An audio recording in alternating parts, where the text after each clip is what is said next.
Bismillahirrahmanirrahim. Assalamualaikum warahmatullahi wabarakatuh.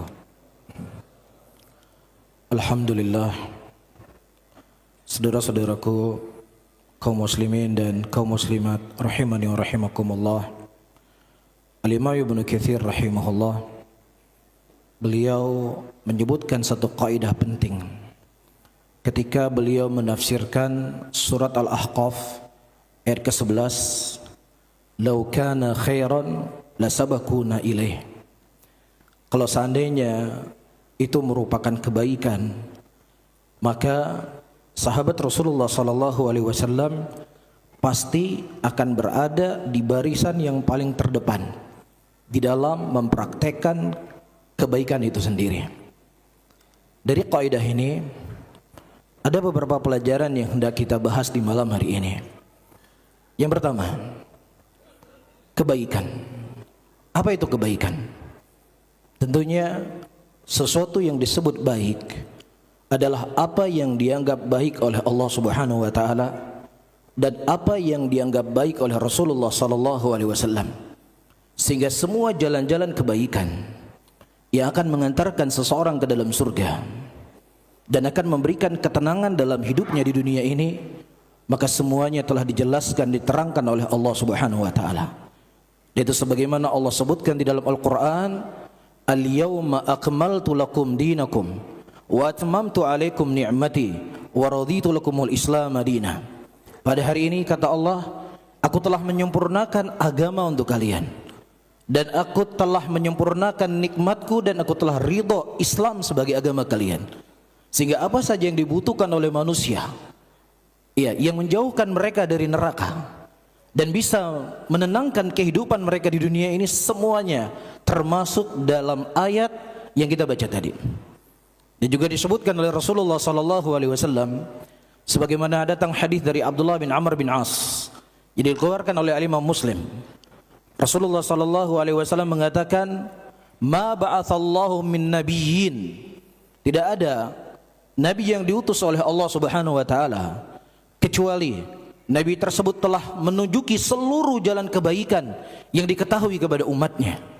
Dan juga tidak ada seorang nabi pun, kata Rasulullah sallallahu alaihi wasallam, kecuali dia telah mengingatkan seluruh jalan-jalan kejelekan yang telah diketahui oleh nabi tersebut. Dan tentunya orang yang paling terdepan di dalam mengamalkan kebaikan, dalam mengerjakan kebaikan adalah sahabat Rasulullah sallallahu alaihi wasallam.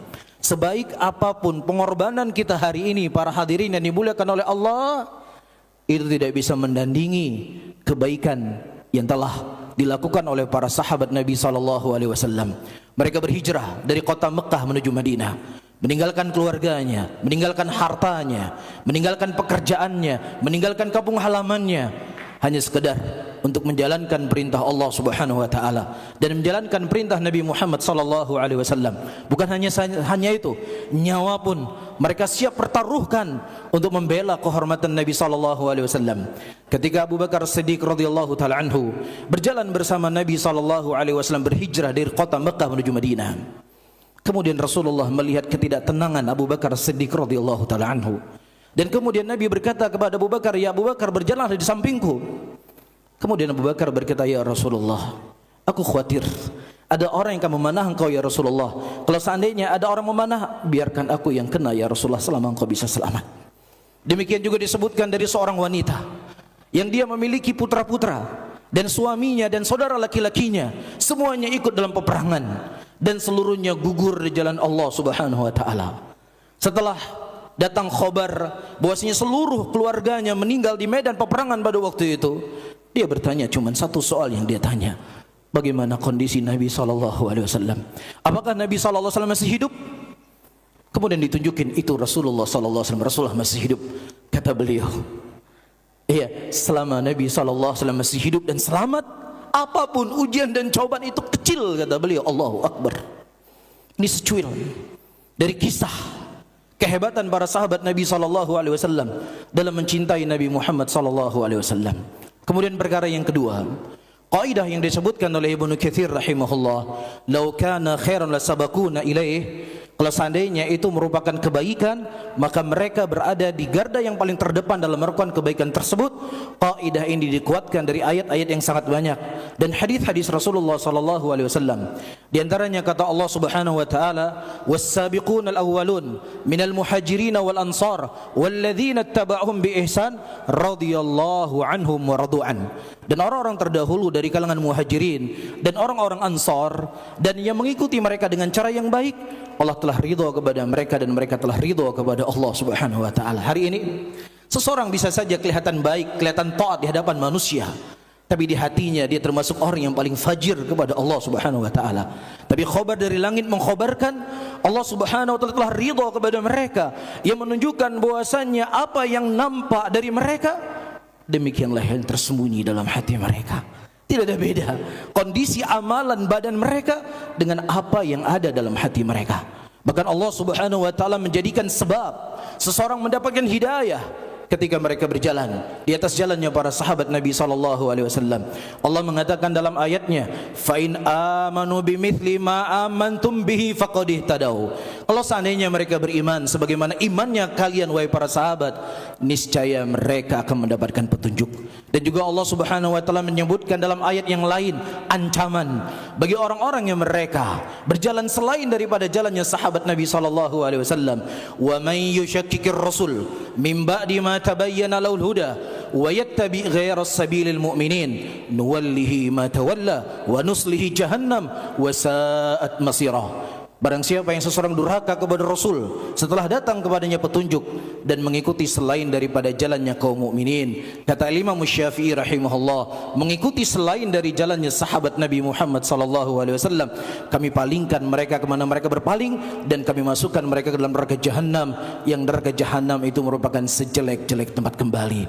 Dan juga Allah menyebutkan dalam ayat yang lainnya, laqad radhiyallahu 'anil mu'minin id yubay'unaka tahta syajarati.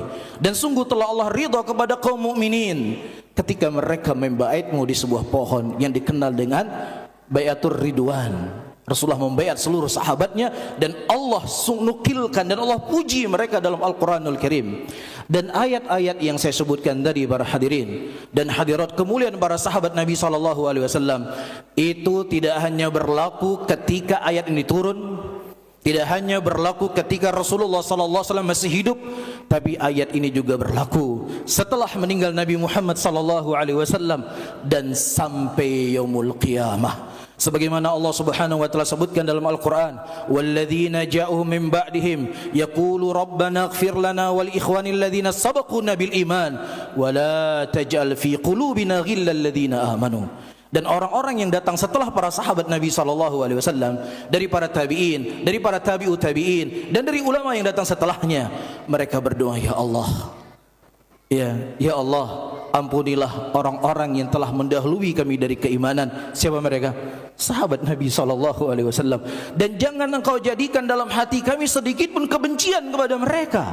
Ini perintah Allah kepada kita semuanya untuk mendoakan kebaikan kepada sahabat Rasulullah SAW, dan jangan sampai ada sedikit pun kebencian kita kepada mereka. Jangan sampai pedang-pedang kita tidak pernah menumpahkan darah mereka, tapi lisan kita kotor kepada sahabat Rasulullah SAW. Kemudian yang ketiga, jamaah Isya dan Tarawih yang dimuliakan oleh Allah Subhanahu wa taala. Kaidah ini, "Lau kana khairan lasabaquna ilaih," itu bukan hanya dipopulerkan oleh Al-Imam Ibnu Katsir rahimahullah dalam tafsirnya, tetapi kaidah ini telah dikenal di zaman sahabat Nabi SAW dan juga dikenal di zaman setelahnya. Di antaranya ternukilkan dari Abdullah bin Mas'ud radhiyallahu ta'ala anhu. Beliau berkata, "Man istanna falyastanna biman qad mat, fa innal haya la tu'man alaihil fitnah. Ala wa hum ashabun Nabi Muhammad sallallahu alaihi wasallam ikhtarahum Allah bi suhbati nabiyhi wa iqamati dinihi fa'rafu lahum qadrahum ittabi'u min atharihim fa innahum ala siratim mustaqim." Abdullah bin Mas'ud, yang Rasulullah sallallahu alaihi wasallam menyebutkan, kalau seandainya kaki Abdullah bin Mas'ud ditimbang di sisi Allah Subhanahu wa taala, maka niscaya kakinya lebih berat di sisi Allah dibandingkan gunung Uhud. Yang Rasulullah juga berkata, kalau seandainya kalian ingin mendengarkan Al-Qur'an sebagaimana turunnya, Maka dengarkanlah apa yang dibaca oleh Abdullah bin Mas'ud radhiyallahu taala anhu, dan beliau mempersaksikan kepada sahabat-sahabatnya beliau yang lainnya, barang siapa yang seseorang ingin memilih jalan dalam agama ini, maka pilihlah jalan orang-orang yang telah wafat, karena orang-orang yang hidup tidak aman dari mereka fitnah.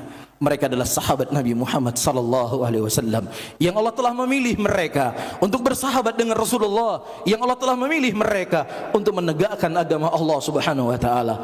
Dan kata Abdullah bin Mas'ud, ketahuilah oleh kalian kedudukan mereka dan ikutilah jalannya mereka, fa innahum ala siratim mustaqim, sesungguhnya mereka berada di atas jalan yang lurus. Demikian juga ternukilkan dari Imam Malik rahimahullah, Imam Darul Hijrah, beliau berkata, man ahdatha syai'an fi hadhil ummah lam yakun alaihi salafuha faqad za'ama bi anna Rasulullah sallallahu alaihi wasallam khana risalah. Kata Imam Malik rahimahullah, barang siapa yang seseorang mengada-adakan sesuatu perkara dalam agama ini, dalam umat ini, yang perkara itu tidak ada contohnya dari sahabat Rasulullah sallallahu alaihi wasallam, kata Imam Malik rahimahullah, dia telah menuduh Rasulullah sallallahu alaihi wasallam telah berkhianat dalam risalah ini, karena Allah telah mengatakan dalam Al-Qur'an, al-yauma akmaltu lakum dinakum, karena hari ini aku telah menyempurnakan agama ini untuk kalian. Dan poin yang keempat, para hadirin yang dimuliakan oleh Allah, konsep ini digunakan oleh imamnya Ahlus Sunnah, Imam Ahmad rahimahullahu taala, ketika beliau berdebat dengan seorang laki-laki yang bernama Ibnu Abi Duat, yang mana Ibnu Abi Duat ini dia mengajak manusia kepada sebuah pemikiran yang kemudian Imam Ahmad berkata, wahai Ibnu Abi Duat, apa yang kau serukan itu apakah diperintahkan oleh Allah? Apakah diperintahkan oleh Nabi sallallahu alaihi wasallam? Dan ya, beliau tidak berhenti di situ. Beliau kemudian mengajukan soal kembali, apakah yang kau serukan itu diajak oleh Abu Bakar, diajak oleh Umar, diajak oleh Uthman, diajak oleh Ali? Karena kalau seandainya itu kebaikan, maka mereka pasti akan mengajak apa yang kau ajak. Kalau seandainya itu bukan kebaikan, maka pasti mereka tidak akan mengajak kalau memang itu bukan kebaikan. Kemudian kata Imam Ahmad, ada dua kemungkinan bagi kamu. Yang pertama, kalau seandainya mereka diam, kenapa kamu tidak diam sebagaimana diamnya mereka? Dan kemungkinan yang kedua, engkau lebih mengetahui tentang perkara agama ini, sementara sahabat Rasulullah SAW tidak mengetahui hal yang baik dalam agama ini, maka celaka engkau, kata Imam Ahmad rahimahullahu ta'ala. Kemudian yang terakhir, para hadirin sidang jamaah tarawih dimuliakan oleh Allah Subhanahu wa ta'ala, apakah kita berharap kemenangan akan diberikan oleh Allah Subhanahu wa ta'ala dari orang-orang yang mulutnya mencela sahabat Nabi sallallahu alaihi wasallam, yang mulutnya mencela ibunda istri Nabi sallallahu alaihi wasallam, Aisyah radhiyallahu taala anha, yang mengatakan ibunda Aisyah seorang pelacur? Apakah kemenangan akan diberikan oleh Allah orang-orang yang mengkafirkan Abu Bakar, mengkafirkan Umar bin Khattab radhiyallahu taala anhu? Sementara Nabi sallallahu alaihi wasallam mengatakan, la tasubbu ashabi, jangan kalian mencela sahabatku. Kalau kalian menginfakkan satu gunung emas Uhud, kata Rasulullah sallallahu alaihi wasallam, tidak akan bisa menandingi debu yang lengket di kaki para sahabat Nabi sallallahu alaihi wasallam. Hati-hati orang-orang yang memiliki penyakit dalam hatinya. Ketika mereka ingin mencela Islam, mereka tidak datang mencela Rasulullah sallallahu alaihi wasallam. Mereka tidak datang untuk mencela Al-Qur'an, tidak mencela sunnah Rasulullah, karena orang-orang akan tahu ini merupakan sebuah kesesatan. Tapi yang mereka datang adalah mencela sahabat Nabi Muhammad sallallahu alaihi wasallam. Ketika mereka berhasil menanamkan dogma ini di tengah-tengah umat Islam, maka umat Islam akan ragu Al-Quran, akan ragu kepada sunnah, karena seluruh Al-Quran dan sunnah Rasulullah sallallahu alaihi wasallam dinukilkan oleh sahabat Nabi sallallahu alaihi wasallam. Seorang muslim di tengah-tengah banyak fitnah ini harus cerdas, harus pintar, dan dia banyak berdoa kepada Allah dan bekali dirinya dengan Al-Quran dan sunnah, insyaallah dia akan selamat. Wallahu taala alam bisawab. Subhanallah wa bihamdika asyhadu an la ilaha illa anta astaghfiruka wa atubu ilaik. Wassalamualaikum warahmatullahi wabarakatuh.